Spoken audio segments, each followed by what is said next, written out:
Yeah, Joe's place. Vito, is that you? Giuseppe here. I've been looking for you. So basically the way we've done these scripted events is throughout our game is we know where the player is at any time, so we fill up the sort of the critical path and the main place, as well as there's some exploratory sort of events. Also there's this event that we can actually interact with, where there's this prostitute, this girl that we actually know from before, and we could have just driven by and let her have to deal with that situation on our own, but what we did is we stepped in and sort of beat up this guy who's Hassan.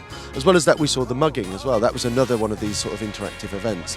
The player, again, you could just run straight past that and just ignore it, or you could shoot the guys, but what we actually did is we showed the guys our guns, and then they lost their bottle and ran away. So there's loads of these little nice sort of flavour colour events. Some of them are interactive, some of them not so much, but they're there just to help sort of boost the world, make it much more living.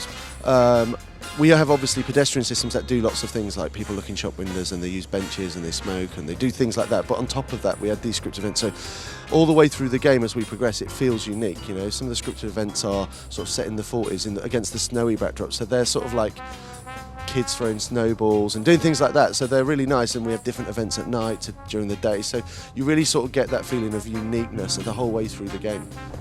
Hey. Hey, Steve. Hey, you want to make a quick buck? I got something that needs doing. Maybe. So side missions are sort of, they're an extension of the fiction. The way we look at side missions is that kind of, if you played the game and played all the side missions, you'd have watched the extended version of our game. Kind of like if you watch Lord of the Rings extended versus the normal version.